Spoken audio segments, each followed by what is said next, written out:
part of growing up is being introduced to monsters. One such modern monster is the hacker. They have mysterious powers of impersonating you, stealing your money, prying into your most private details, all while remaining invisible. You don't need to see them to be afraid of hackers. In today's Tech Show But Friendly, we're going to try to demystify the monster a little bit with help from Japs Divino, who is a Filipino white hat hacker. Sawa ka na ba sa unactivated Windows mo? Well, lucky you! Pinakabago mula sa cdkeyoffer.com. Windows 10 and Windows 11 activation codes. Legit, safe, at pinakamura. Madali lang umorder. Hanapin ang Windows version na gusto mo. Piliin ang preferred payment method. Wala pang 5 minutes, nag-CDK ka na para sa Windows mo. Marami na kaming natulungan. Dati, sudden depressed ako. But now, I found the love of my life. Dati, aimless and walang purpose ang life ko. But now, I'm a world-class Zumba instructor. So, web developer ako and content creator for a YouTube channel. And ngayon, ganun pa rin ako pero activated na yung Windows ko. Kaya kung naghahanap ka ng legit, mura, at original software, Check out cdkeyoffer.com. Check out cdkeyoffer.com. Check out cdkeyoffer.com. If you could explain to our audience briefly, so I guess may perception yung public, yung mga tao na ganito yung hacker. Parang yung medyo negative influence from pop culture versus what you actually do. Like, what's the difference between black hat and white hat and things like that? Actually, there are three types of hackers dito sa digital world. So there is a white hat hackers, black hat, and gray hat. So black hat, those are the bad hackers, like exploiting vulnerabilities for their own gain, like hacking credit cards, hacking financial accounts like banks, etc. So for the white hat, it's the other side. So white hat is the one who is good. So, and I am also part of that side now. Yun yung work ko, being a white hat hacker. So, sila yung naghahanap ng mga vulnerabilities para unahan yung mga bad hackers. Something like unahan yung mga black hat hackers. So, yun yung ginagawa ng white, just for, para mas madaling intindihin. And then, the other one is a gray hat. So, yung gray hat kasi medyo a mix eh. Sometimes they're doing bad, sometimes they're doing... Depende, kung ano. But most of them are actually doing things just to send message. Take for example, the government, something like that. So kung mapapansin mo, lalo na ngayon dito sa atin sa Pinas, there's a lot of hacking dun sa mga government website kasi meron silang gustong iparating na message. So just to be aware of what is the black hat is doing, I also studied how they do things. So, paano ka nagsimula dito sa this kind of profession or this kind of field? Yeah. So, actually, I started as a programmer. So, developer ako before. Nag-graduate ako ng BS in Computer Science, major in application development. So, before, ang work ko talaga is mag-develop ng application. Like web application, desktop application, something like that. But I became that was 2012. And then I became interested in security, information security. So nagre-research ako and then nakakita ako ng isang Facebook post lang na related siya doon sa tinatawag na bug bounty. Yan nga yun. So nagka-interest, sabi ko, may nag-post na parang a mutual friend na dumaan sa timeline ko na nakalagay doon, I earned something by disclosing this kind of vulnerability. So nagka-interest ako, syempre, di ba hindi magkaka-interest? While doing that thing, pwede kang mag-earn ng money. So, inaral ko siya. Ang kagandahan nun, yung sa bug bounty, is nandun na lahat ng matututunan mo pagdating sa security, sa offensive side, yung hacking mismo. So, and then, nung nagka-interest ako, I tried reading things, nag-studied ako online, Google, YouTube, a lot of online resources. And then, I started doing the bug bounty. Even yung knowledge ko is very minimal pa lang, konti pa lang talaga. And then day by day, na-improve siya. So by just reading online blogs, etc. So until now, na nag-decide ako last 2014, if I'm not mistaken, na mag-switch ng career from developer into information security career. So nag-apply ako as a white hat. When you are a developer or a programmer, software developer, it is an advantage kasi you know how the application works. You know how the website works, something like that. So meron ka ng background on how those application works. Do you focus more on programs, let's say mga OS, mga common programs like Word or Excel, or more yung parang network intrusion na vulnerability sa network? Okay, that's a good question kasi medyo malawak yung pag sinabi mo information security. May layering yan eh. Yeah. So if you're familiar with the OSI layer, may layer 1, 2, 3 hanggang 7 application layer. Most likely, if you are a hacker outside, ang unang ina-attack ni hacker is yung tinatawag natin na application layer. Ito yung mga publicly accessible like web application. Diyan nagsisimula kasi siya doon ka papasok. Nare-reach mo eh. Yeah. Before ka makapasok sa internal network or dun sa network ng company, ng organization, kailangan mo ng pinto na papasukan. And most of the time or maybe a higher percentage kung saan pumapasok yung attacker, kalimitan sa web application nagsisimula eh. So, yun yung kalimitan eh. Or maybe not web application but application kung ano man yan, mobile application or desktop application. So, doon hinahanapan ng something like a door to get inside. So, yeah. Ako kasi ang specialty ko for now is nasa web application and internal network and external network. Okay. So, ang external network kasi ang trabaho ko is penetration tester eh. So, nagli-lead ako ng team ng mga pen tester and most of the time, ang target namin is web application. So, yung client namin more on web application. And then, meron din network, but they do give us an access to their internal network and then we will assess the perimeter kung from this computer, kaya mo ba ma-hack yung other computers? Something like that. Could you just give some examples of some companies that you found bugs for? Okay. On my bug bounty career, Facebook is one of them. Meta. Meta na yung pangalan niya ngayon. Way back 2016 or 17 when I was first found vulnerabilities on Facebook. But it's a low vulnerability only, so they rewarded me like $500. Okay. Kasi yun yung reward sa low, yung range. But if I can tell you, yung isa sa pinaka-lagi kong nakikitaan ng vulnerabilities na company is yung mismong HackerOne. And the ironic thing here is yung HackerOne kasi provide security services for other people, for other companies. Bug bounty platform kasi siya. So, and a good thing with them is even bug bounty company sila, they also have their own program kung saan pwede ka mag-submit ng vulnerability. And that's my favorite program kasi honestly, mataas yung reward nila. So, kaya ako sila tina-target kasi syempre, ano yun eh, inspiration yan, yung rewards. So, yeah. And then, yun, sila yung isa sa nakitaan ko ng vulnerabilities. Sobrang dami ko nang nakita sa nila. And then Facebook, Meta, Microsoft as well. I'm also one of the researcher na listed din sa Hall of Fame kung tawagin yung Microsoft. So yeah. Kasi sa dami mong nahanap na bugs for MS. Yeah. Yes. And then also PayPal. Yan. I'm not sure if you're familiar with PayPal. And there's a lot of companies. Actually, more than 100 companies na kasi. Pero yun yung mga known like Meta, yung mga kilalang companies. PayPal, Microsoft. I mean, you've mentioned HackerOne that it is a company that provides security for others. It also has this bounty program, a bug hunting program. If you could explain a little bit more, like yung background ni HackerOne and also like they're holding a competition. I understand na you're setting up a team for. Yep.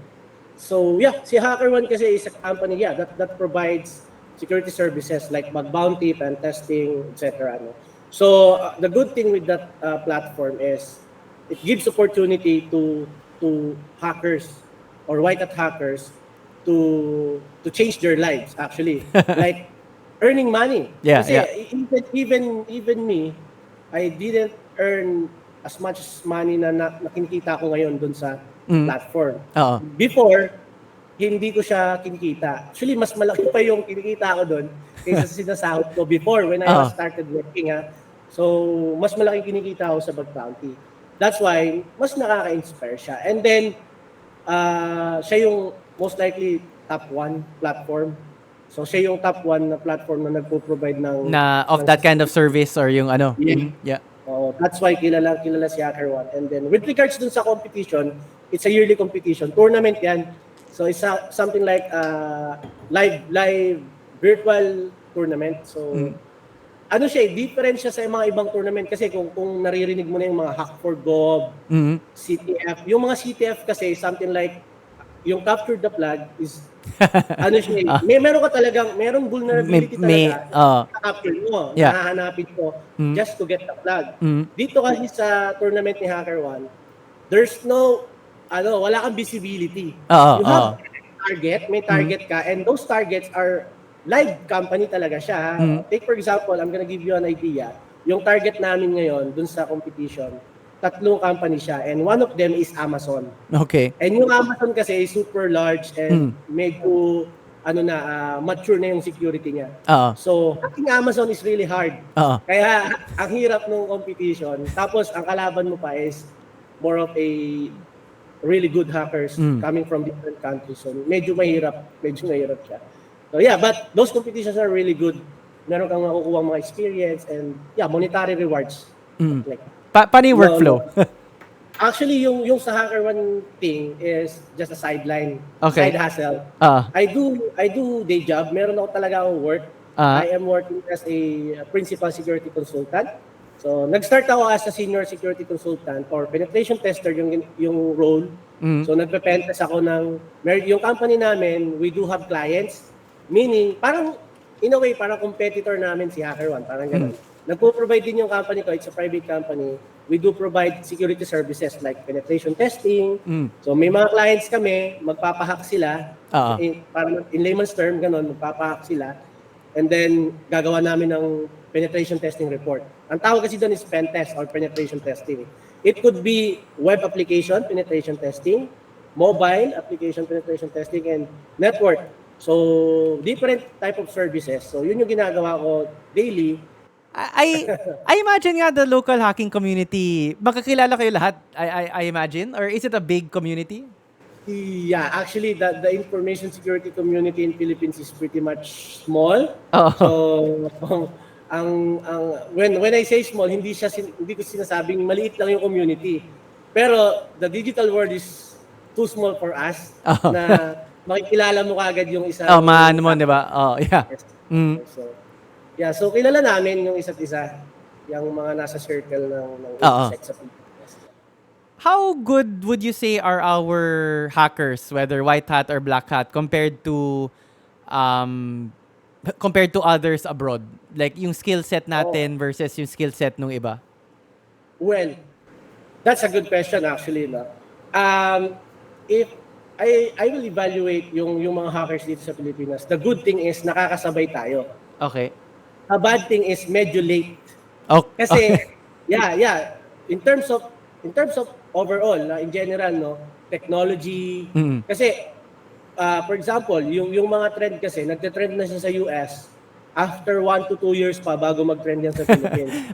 Bago mabot sa atin. That was before, but the good thing now is nakaka-adapt na tayo po Tute. So, late tayo pero nakaka-adapt na tayo. So if I will evaluate, magaling yung mga hackers natin sa Pilipinas. Here's the problem. Those good hackers are working for other country as well. Okay. Hindi mismo sa Pilipinas. Why? That's the problem. Kasi, number one, sweldo. About salary is very low, di ba, sa PH. So, if I would choose, like me, ang company ko kasi is foreign-based. Foreign-based siya. So, syempre, kung ikaw yung papipiliin, yung ganitong salary versus this salary. Yeah. The same role. Yeah. Siyempre, mas pipiliin mo yung, di ba? May binubuhay kang pamilya. That's the problem. So, if I wanted to start, what are the web resources available? May mga websites ka na mention, but like, yun nga, parang, you talagang beginner ka, you just want to see kung, parang yun nga, interested ka. This sounds like something very fascinating. Ano yung mga available na marirecommend mo na web resources? Resources. If you are looking at the offensive side or offensive security, I do suggest the Portswigger. So, kasi si Portswigger, Portswigger. Portswigger. So meron siya yung owner ng tinatawag natin, yung tool na ginagamit sa web application, yung pen testing tool, which is called Burp Suite or Burp Suite. Siya yung owner ng tool na yun, yung Portswigger, no, yung company na yan. So they do have a web academy. So i-search nyo lang yung Portswigger Academy. Ang kagandahan nun is free yung kanilang platform. Okay. Yung laboratories, may laboratories free. Yung tool, free, may free edition ng Burp Suite. So may Burp Suite Community Edition kung tawagin. So overall nandun eh. Meron kang laboratory, meron kang tools. So yeah, pwede mong aralin yon. And yung mga vulnerabilities na matututunan mo doon is based on the top 10 na nasa standards, no? Ang tinatawag natin na OWASP Top 10, Open Web Application Security Project. So meron kasing standard yan eh. So yung matututunan mo doon, nandun na siya. And then, there's a lot of resources pag sinerge mo online. Merong Pentester Land, kung nasaan nandyan yung mga write-ups ng mga bug bounty hunters. Pwede ka rin pumunta sa HackerOne, may Hacktivity yan. Makikita mo kung paano ginagawa nung... Actually, doon ako natuto. Nagbabasa ako ng activity. Ano yung ginagawa ng ibang hackers. So, binabasa ko siya and then pinapasok ko siya sa isip ko. And then, so ginagaya ko yung ginawa nila. Not really reverse engineering, pero yung nabasa mo, yung process. tinatry mong gawin. Yes, yung process na ginagawa nila. So, by doing that, you will learn something pag binabasa mo yun. So, there's a lot of resources online. And then, yeah, mag-search lang kayo ng mga write-ups, blogs. And one tip is, punta ka sa Medium. Search mo security blog. Marami sa Medium, Maraming mga posts sa Medium. Actually, may write-up ako sa Medium. And one platform, social media platform, hindi Facebook. Pumunta sa Twitter, there's a lot of security guy on Twitter. Okay. So, i-follow mo sila, nagdadrop sila ng mga tips. Actually, nasa Twitter din kasi ako palagi, araw-araw ako nasa Twitter. So, may mga tips sila dyan, may mga write-ups. Yung write-ups nila sa ibang website, nililink nila yung dinadrop nila sa Twitter. So, yan, mag-search lang kayo ng hashtag na bug bounty, information security, write-ups, ganyan, something like that. And then, yeah, and other resources, if you want, pwede kayong mag-attend ng mga conference. Actually, we have a local conference here in Philippines. It's called RootCon, kung narinig mo na yung RootCon. So, yeah, there's a lot of same like-minded individuals there. Parang mga gustong maging hackers, merong magagaling na hackers na, merong mga gusto palang matutong mang-hack. What can you find on the dark web? There's a lot of things that you can find on the dark web. A lot of actually, nandyan yung mga illegal. Nandyan lahat, no? Mga illegal na bagay, dyan nagpa-process. Kasi ang iniiwasan kasi ng mga like criminals, ganyan, is yung trace, no, na matrace sila. But if you wanna go to dark web, you have to be careful as well. Kasi hindi siya usual na web na pag in-access mo is okay lang. The dark web kasi, most likely, when you try to access the dark web at hindi mo alam kung paano siya i-access ng tama, most likely, you'll be tracked. Your activities are being tracked, etc. So, kailangan maingat ka pag mag-access ka ng dark web. And then, there's a lot of videos and process na tutorials kung paano naman masisecure yung sarili mo when you wanna go to the dark web and mag-browse ka. So, pwede naman yun. But it's not a usual web na pwede ka lang mag-open ng VPN and then okay na, mag-access ka na ng web. Sa dark web kasi, even if you are using some kind of protection, sometimes when you connect to the dark web, they are already tracking you na. Alam na nila yung location mo, alam na nila yung IP address mo. And then there's a lot of malwares na pag punta sa website, minsan may mga auto-download, may makikita ka. Tapos yung screen mo, hindi mo alam, may mga nag-flick or something. Kasi there's a lot of JavaScript, etc. na maybe stealing your cookies already na hindi mo alam. So, pwedeng ma-hack yung mga accounts mo. And if you are logged in on different application, for example, nakalagin ka sa Facebook, and then at the same browser, nagpunta ka sa dark web, and there are someone who is hacking your browser, cookies, pwedeng ma-hack. Pwede siya mag-login sa account mo, no? I mean, parang ano. Yeah. You have to be careful kung gusto mo mag-access. To be honest, Japs, I mean, di naman madalas sa dark web, but you know, I occasionally go there just to explore. Pero ngayon, tinakot mo na ako na hindi ako nagka-secure eh. Hindi ganun yun. there's a lot of ways and there's a lot of configuration. You have to disable the executing of script on your browser. Kailangan mag-disable mo yung mga ganito. And yung iba nga, ano lang VM lang yung gamit, naka-USB stick lang. Ipa-plug in lang nila. Pag plug in nila nun, doon lang sila mag-access. So to avoid some kind of, cracking and tracing. Yeah.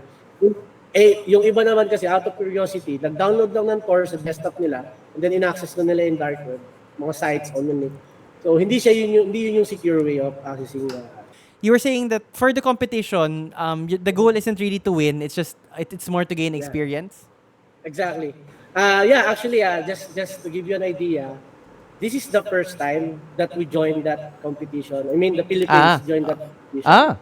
Okay, last year, we do not have an ambassador for HackerOne. Yung HackerOne kasi siya yung pinaka-known na platform that provides bug bounty services, no? So, ang ginawa ko kasi, nag-apply ako as ambassador. Nakapasa naman ako, and then, yun yung first thing na ginawa ko is to join that competition just to bring people or yung mga white attackers natin, gather together, learn on how to do live hacking. Kasi live hacking siya eh. Even me, first time ko na-experience mag-join dun sa competition. Yung live hacking. Yes. Oo. Doon ko na-realize kung hindi siya ganun kadali. Actually, medyo mahirap siya kasi makikita mo yung leaderboard, makikilala ko yung mga nasa top. So, sila talaga yung mga top hackers sa US. So, makikilala mo siya. So, imagine you are competing with those top hackers in the US. Na mga white hat hackers sila yung mga top. So, yeah, it's really challenging. So, and then ang kagandahan naman dito sa atin is we tried. Yeah. And then alam na natin kung ano yung process. Ngayon, nalaman na namin. Actually, it's still ongoing right now. So, I'm not really sure if we can proceed to the next round kasi nakikita ko sobrang gagaling ng mga kalaban ng ibang bansa. Hindi naman tayo ulelat, medyo may score tayo pero I'm not sure kung aabot tayo doon sa top kasi kailangan ng top yung cut off. Yung cut off. So may score tayo, it's still ongoing process. Yung karamihan sa mga kasi ganito yan eh. Even you submit kasi siya, ang process niya, kailangan mo mag-submit ng vulnerabilities and then evaluate ng company, for example, Amazon. Re-rewardan ka niyan pag valid. The problem is, 700 plus hackers kasi kayo, tas 3 company yung hinahack nyo. So, there's a higher chance na yung makikita mong vulnerabilities, may nakauna nang nakakita. May nakakita na. Yeah. It's called duplicate. So, yun yung problem kasi, dun sa mga team members natin, ang daming na-duplicate. Nahanap naman, pero yun nga, late, huli. Yes. Well, they did well. Talagang magagaling din naman yung mga hackers natin. Kaso nga lang, mabibilis kasi yung iba, which is from US, Singapore, Spain. Isa sa magaling yung Spain, tsaka US, silang dalawa yung nasa top. Yung kalaban kasi, ang technique nila, meron silang 20 team members, lahat yan, nagagather sila sa isang hotel, magkakasama yan. Collaboration dyan. So, yun yung kulang sa atin sa Philippines. So, naintindihan ko naman yung ibang hackers o yung ibang members na sobrang busy nila. Similar to me, nag-work din kasi ako, busy din. So, pag may free time lang, tsaka lang check sa target. That's why very konti yung submissions natin ng reports. Pero may mga pumapasok na valid talaga. The problem is nauunahan tayo. So, yung score napupunta dun sa nauna. Kapag duplicate. Well, thank you so much. It's been very sobrang informative. It's really fascinating to talk about these things. Siguro just last question na lang. For the common, everybody kasi uses computers now, whether it's like senior citizen na naglalog on sa GCash or kung student naglalog on sa email account nila. Diba everybody uses computers now. How, ano yung pinaka basic na dapat ginagawa ng lahat ng tao, whether senior, whether professional, whether student, ano yung very basic na security that you feel everybody should be doing?